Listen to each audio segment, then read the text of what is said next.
लोकसभा चुनाव से जुड़ी बड़ी खबर आपको बता रहे हैं। एसपी ने जारी की है 16 प्रत्याशियों की लिस्ट। तो एक बड़ी खबर आपको बता रहे हैं, समाजवादी पार्टी ने 16 प्रत्याशियों की लिस्ट जारी कर दी है।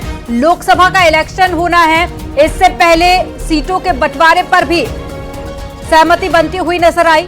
और अब एक बड़ी जानकारी मिल रही है कि समाजवादी पार्टी ने 16 प्रत्याशियों की लिस्ट जारी कर दी है। एक बड़ी खबर आपको बता रहे हैं, लोकसभा चुनाव से जुड़ी हुई। समाजवादी पार्टी ने 16 प्रत्याशियों की लिस्ट जारी कर दी है। उत्तर प्रदेश में 80 सीटें हैं और इंडी गठबंधन के तहत अब सीटों के बंटवारे पर भी लगातार बैठकें भी हो रही हैं। इससे पहले जानकारी यह भी सामने आई थी कि 11 सीटें कांग्रेस पार्टी को देने पर सहमति बनी, हालांकि फिर कांग्रेस की तरफ से सहमति नहीं जताई गई। अब एक बड़ी खबर मिल रही है कि समाजवादी पार्टी ने 16 प्रत्याशियों की लिस्ट जारी कर दी है। ज्यादा जानकारी के साथ में अलाउद्दीन जुड़ गए हैं। अलाउद्दीन, बताइए 16 कैंडिडेट कौन कौन से हैं जिनकी लिस्ट जारी की गई है? देखिए, समाजवादी पार्टी ने अपनी पहली लिस्ट जारी कर दी है। 16 प्रत्याशियों में सबसे इम्पोर्टेंट जो नाम है उसमें डिम्पल यादव खुद शामिल है, यानी मैनपुरी से वो, क्योंकि ऑलरेडी वहां से वो सांसद हैं, तो उनको उन्हीं सीट से उनको एक बार सत्य प्रत्याशी बनाया गया है। धर्मेंद्र यादव जो कि जो है समाजवादी पार्टी में बदायूं से सांसद रहे हैं, उनको भी टिकट दिया गया है।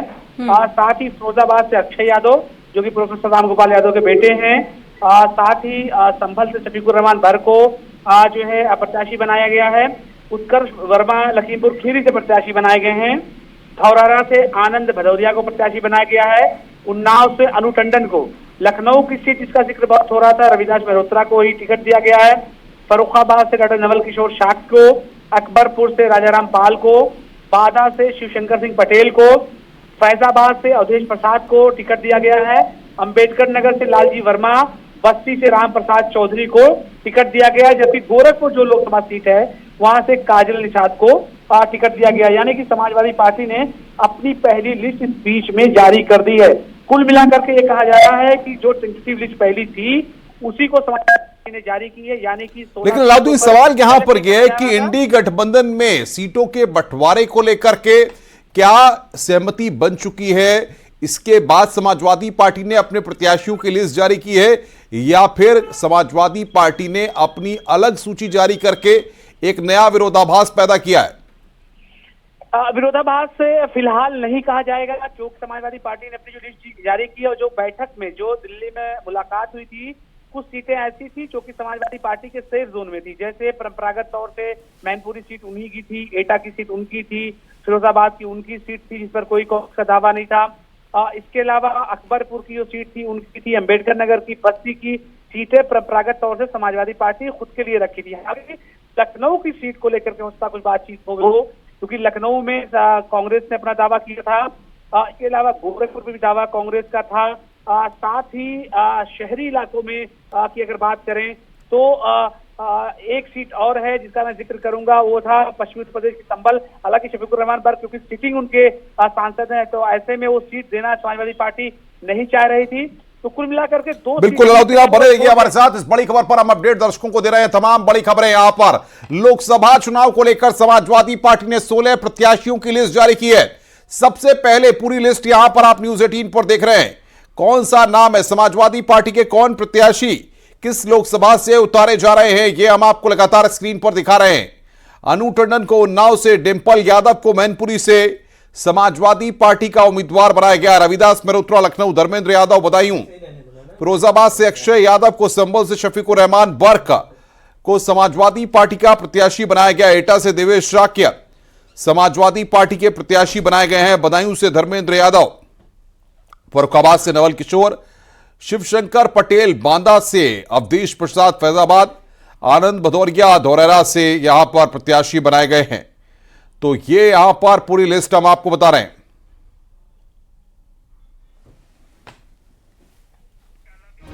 और सीधे रुक करेंगे एक बार अलाउद्दीन का, फिर हमारे साथ जुड़ गए हैं बातचीत करने के लिए। अलाउद्दीन, सबसे बड़ी बात यहां पर यह कि जिस तरीके से यह लिस्ट आई है, अब कन्नौज की बात की जाए और आजमगढ़ की बात की जाए, इन दो जगहों से अभी प्रत्याशियों के नामों का ऐलान नहीं हुआ है। यह क्या बता रहा है? क्या अखिलेश यादव खुद टाल ठोक सकते हैं, या इन जगहों से और किसी का नाम भी सामने आ सकता है? देखिए, समाजवादी पार्टी की पहली लिस्ट इस बात की तरफ इशारा कर रही है कि वो सेफ जोन में होकर के ही इस काम को करना चाह रहे हैं, क्योंकि आज समाजवादी पार्टी दफ्तर पर वाराणसी लोकसभा सीट को लेकर के एक बैठक हुई है, जिसमें इस बात पर सहमति बनी है कि ये सीट कांग्रेस को दे दी जाए, यानी वाराणसी की लोकसभा सीट, और शायद कांग्रेस वहां से अजय राय को अपना प्रत्याशी बनाए। हालांकि इस बैठक में एक बात और हुई है कि अगर वाराणसी से कांग्रेस नहीं लड़ती है तो ऐसे में बी प्लान समाजवादी पार्टी बना के रखेगी, यानी सुरेंद्र सिंह पटेल जो उनके प्रत्याशी इससे पहले हुआ करते थे और समाजवादी पार्टी में सरकार में वो मंत्री थे, उनको उतारा जाएगा। तो समाजवादी पार्टी ने पहली लिस्ट में इस बात की तरफ इशारा किया है कि जो सेफेस्ट सीट है उस पर 16 जगहों पर अपने प्रत्याशी उसने उतारे हैं। अब वो इस बात का इंतजार नहीं करना चाहती है या कांग्रेस को लेकर के इस बात का इंतजार नहीं करना चाहती है कि उनकी तरफ से कुछ पॉजिटिव या नेगेटिव रुख आए और समाजवादी पार्टी उसका इंतजार करे। समाजवादी पार्टी का मानना है कि चुनाव में कुल 65 दिनों से कम का समय बचा हुआ है, तो ऐसे में प्रत्याशियों अगर नामों की घोषणा नहीं की जाएगी तो ऐन वक्त पे दिक्कत और परेशानी होगी। फिलहाल जो दूसरी लिस्ट होगी उसको देखने वाली होगी कि क्या वो कांग्रेस से जो बातचीत जिन सीटों को लेकर के हुई है क्या उसको कॉन्ट्राडिक्टरी वो करेंगे, क्योंकि इसमें से जिस तरह से धौरहरा को लेकर के, धौरहरा में भी दावा उनका चल रहा था, लखीमपुर खीरी पर भी उनका दावा था, क्योंकि रवि वर्मा जो शामिल हुए थे कांग्रेस से चाहती थी कि रवि वर्मा को टिकट दे दिया जाए, लेकिन समाजवादी पार्टी ने इस सीट पर भी अपना प्रत्याशी घोषित कर दिया है। साथ ही बात करें लखनऊ की, तो लखनऊ की सीट भी कांग्रेस चाहती थी, तो ऐसे में करने के लिए समाजवादी पार्टी के प्रवक्ता अनुराग भदौरिया हमारे साथ जुड़ गए हैं। अनुराग भदौरिया जी, प्रत्याशी घोषित करने में आपकी पार्टी ने बड़ी तेजी दिखाई है और बाजी मार ली है। सबसे पहले आपकी लिस्ट सामने आई है 16 प्रत्याशियों की, उसके लिए तो आपको बधाई, लेकिन क्या इंडी गठबंधन में सब कुछ ठीक ठाक है? सबसे सहमति हो गई है इन प्रत्याशियों के नामों पर? समाजवादी पार्टी इन जो प्रत्याशी जो हमने अभी डिक्लेयर किए हैं इनसे समाजवादी पार्टी जीतती रही है और मजबूत कैंडिडेट्स हैं ये, और मजबूत सीट है समाजवादी पार्टी की। तो जिन पे समाजवादी पार्टी मजबूत सीट है, जिसपे समाजवादी जीत सकती है, समाजवादी पार्टी के कार्यकर्ता हैं, उस सीट को समाजवादी पार्टी ने डिक्लेयर की है। समाजवादी पार्टी इन सीटों पर लड़ रही है, तो मुझे ये नहीं समझ में आया कि इसमें दिक्कत कहाँ है। आपको मैं समझ नहीं पाया। समाजवादी पार्टी मजबूत और उन्हीं सीटों अभी मैं डिक्लेयर किया है, अभी तो और सीट हमारे डिक्लेयर बाकी है। मजबूती की बात है तो कन्नौज भी आपकी मजबूत सीट रही है, आजमगढ़ भी आपका गढ़ रहा है, वहां से प्रत्याशियों के नाम सामने नहीं आए हैं। अनुराग जी, आवाज आ रही है आपको मेरी? जी जी। 18 क्यों नहीं किए? 18 कर देते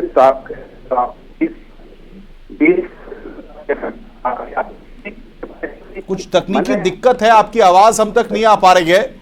अनुराग जी, मैं आपसे दोबारा संपर्क करने की कोशिश करूंगा। अनुराग भदौरिया की आवाज हम तक ठीक ढंग से नहीं आ पा रही है, उनसे हम एक बार फिर संपर्क करने की कोशिश करेंगे। लेकिन सबसे बड़ी बात यहां पर यह है, समाजवादी पार्टी ने यहां पर पहली लिस्ट जारी की है 16 सीटों पर। समाजवादी पार्टी ने अपने प्रत्याशी उतारे। मैनपुरी से डिंपल यादव को प्रत्याशी बनाया गया।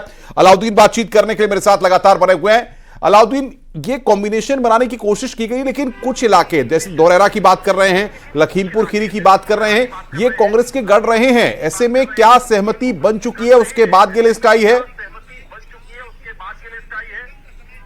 देखिए, 2-3 सीटों पर मुझे लगता है इस लिस्ट में 16 के नाम पर 3-4 पर पहले से कांग्रेस दावा अपना ठोक रही थी। इस बात का जिक्र मैं कर रहा था कि धौरहरा और लखीमपुर खीरी वो दोनों सीटें चाह रही थी कांग्रेस की उसके पास आए।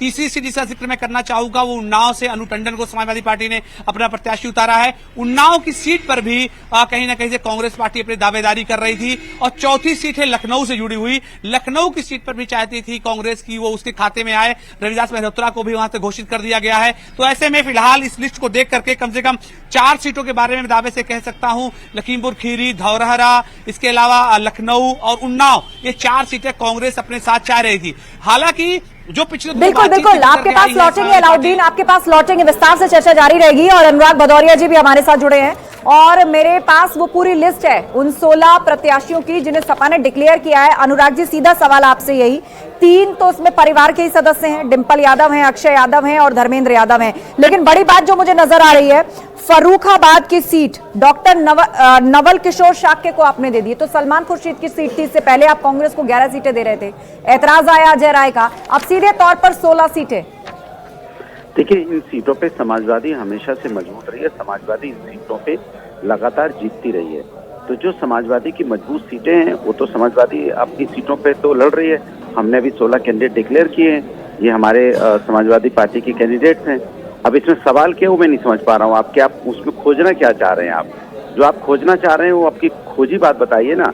सीट तो हमने डिक्लेयर की, वो तो आपने पढ़ ही लिया, देख लिया, और ये मजबूत सीटें हैं। आप क्या जानना चाहते हैं? मैंने आपके मन में क्या उत्सुकता है? कांग्रेस से सब सही चल रहा है ना? कांग्रेस के साथ अभी INDIA गठबंधन में है ना समाजवादी पार्टी। अपना सवाल ये पूछिए ना। तो मैंने कहा ना, सलमान खुर्शीद साहब का नाम मैंने शुरू में इसीलिए लिया, और वहां से आपने कैंडिडेट उतार दिया है नवल किशोर शाक्य। देखिए, लगातार समाजवादी पार्टी इन सीटों पे जीतती आ रही है, और जिन सीटों पे, और हमारा सिर्फ एक ही मकसद है, भारतीय जनता पार्टी को हराना। अगर भारतीय जनता पार्टी को हराना है तो मजबूती से लड़ना होगा, और जब मजबूती से लड़ोगे तो आपको कैंडिडेट मजबूत देने होंगे, और जहाँ पे समाजवादी गढ़ हैं, जो समाजवादी हमेशा जीतती आ रही है, उस पे समाजवादी जीतेगी। तो मेरा सवाल ये उठता है, मेरा सीधी सी बात ये है कि समाजवादी जीतने के लिए लड़ रही है और भारतीय जनता पार्टी को हराना है। ठीक है, यानी कुल मिलाकर इसके पीछे अनुराग जी संदेश कांग्रेस के लिए यही है ना कि सपा ही तय करेगी उत्तर प्रदेश में सीट कितनी किसको मिलेंगी और किस सीट पर कौन सी पार्टी का या सिंबल का प्रत्याशी उतरेगा। देखिए, एक चीज आप मान के चलिए कि जिस तरह की मैंने फिर बोला कि उत्तर प्रदेश में समाजवादी पार्टी मजबूत स्थिति में हमेशा से रही है, और जिन लोकसभा सीट पे हमने टिकट डिक्लेयर की है, इसमें समाजवादी हमेशा जीतती रही है। तो जीतने वाली सीटों पे जीतने के ही तो लोग उतरेंगे ना, कैंडिडेट उतरेंगे, सीधी सी बात है। 3 सीटें ऐसी है जो सीधे तौर पे, आप तक आवाज पहुंची अनुराग जी मेरी? लगता है फोन कट गया है। ठीक है, फोन कट गया है, लेकिन ये 16 प्रत्याशी हैं जो सपा ने मैदान में उतारे हैं। इससे पहले खुद ही डिक्लेयर किया था कि 11 सीटें कांग्रेस को देंगे, लेकिन कांग्रेस के प्रदेश अध्यक्ष अजय राय की तरफ से उसे लेकर बयान आया था कि ये फॉर्मूला हमें मंजूर नहीं है, इससे कांग्रेस संतुष्ट नहीं है। उसके बाद सीधी लिस्ट निकाल दी समाजवादी पार्टी ने। तो बड़ा सवाल ये उठ रहा है कि जो INDIA गठबंधन बना, उससे आप यूपी के पर्सपेक्टिव में देखेंगे तो कांग्रेस कहां है? सपा ने तो अपने प्रत्याशी खुद ही तय कर लिए। और देखिए, यहाँ पर फिरोजाबाद से अक्षय यादव, 3 तो परिवार के सदस्य हैं। मैनपुरी से डिंपल यादव, हालांकि अखिलेश यादव का भी नाम इस लिस्ट में नहीं है। बदायूं से धर्मेंद्र यादव, खबर ये भी आ रही थी वो खुद भी 2 सीट से लड़ सकते हैं, लेकिन फिलहाल इस लिस्ट में उनका नाम नहीं है। संभल से शफीकुर रहमान बर्ग, वही शफीकुर रहमान बर्ग जो गाय बगाए सनातन धर्म और हिंदू देवी देवताओं को लेकर अनर्गल बयान दिया करते हैं। इसके अलावा PDA की झलक, जिस PDA की बात करती है, पिछड़ा, OBC, दलित समाज, उसकी झलक। आस्था, सबसे बड़ा सवाल ये है कि इन दोनों जगहों को अगर देखा जाए, क्योंकि ये कहा जा रहा है कि वाराणसी से सीट जो है वो कांग्रेस के खाते में जा सकती है, तो ऐसे में कन्नौज की सीट और साथ के साथ आजमगढ़ की सीट को लेकर के क्या समाजवादी पार्टी इन दोनों जगह को लेकर के कोई रणनीति नहीं बनाई पाई है? क्योंकि शिवपाल यादव का नाम कई जगह से चर्चाओं में है, अखिलेश यादव का खुद लड़ने को लेकर के नाम लगातार चर्चाओं में चल रहा है। तो ऐसे में इन दोनों जगहों को लेकर के क्या स्ट्रेटेजी है? बिल्कुल, निश्चित रूप से पहली लिस्ट में इन दोनों जगहों का नाम नहीं है, तो जाहिर सी बात है अभी किसी नतीजे पर पार्टी नहीं पहुंच पाई है। लेकिन जैसा आपने जिक्र किया कि शिवपाल यादव का नाम भी, अखिलेश यादव का नाम भी, उनका भी नाम चल रहा था कि शायद वो 2 सीट से लड़ सकते हैं। लेकिन आजमगढ़ में जिस तरह की हार हुई है उपचुनाव के अंदर समाजवादी पार्टी की, उससे बीजेपी कहीं ना कहीं ये संदेश देने में कामयाब रही है कि जिस मुस्लिम या फिर यादव कॉम्बिनेशन को लेकर सपा चलती थी, दरअसल अब मुस्लिम इलाकों में भी बीजेपी की जीत हो रही है। तो ऐसे में कौन सी ऐसी रणनीति या क्या काट, कौन सा प्रत्याशी सपा इस पर उतारना चाहेगी बीजेपी के अगेंस्ट, उसको लेकर मुझे लगता है कि पार्टी के अंदर अभी मंथन की स्थिति है। लेकिन बड़ी बात जो पहली लिस्ट से सामने आ रही है, फर्रुखाबाद की सीट देखिए, समाजवादी पार्टी ने सीधे उस पर अपना कैंडिडेट उतारा है, जबकि ये सलमान खुर्शीद का इलाका माना जाता है। मतलब सीधे तौर पर कांग्रेस के लिए एक संदेश छुपा है कि यूपी में विपक्षी दलों और सीट बंटवारे और मैं आपके पास आऊंगा। मैं अलाउद्दीन हमारे साथ बने हुए। अलाउद्दीन, मुरादाबाद की सीट से SD हसन सांसद है, उनका नाम भी इस लिस्ट में नहीं है, तो क्या माना जाए, क्या समाजवादी पार्टी वहां से प्रत्याशी को बदलेगी या फिर वो सीट किसी और के खाते में जा सकती है, इसलिए उसका नाम नहीं है? क्या लग रहा है मुरादाबाद को लेकर के? देखिए, बिल्कुल इस सवाल का जवाब मैं दूंगा, उससे पहले इस सवाल का भी जवाब जारी रहेगी। अलाउद्दीन हमारे साथ जुड़े हुए हैं, लेकिन इस बीच हमारे साथ आचार्य प्रमोद कृष्णम भी फोन लाइन पर जुड़ गए हैं, उन्हीं से इस पर रिएक्शन ले लेते हैं। आचार्य प्रमोद कृष्णम जी, यूपी के अंदर समाजवादी पार्टी ने 16 सीटों पर 2024 के लिए कैंडिडेट डिक्लेयर की, जिसमें फर्रुखाबाद की भी सीट है।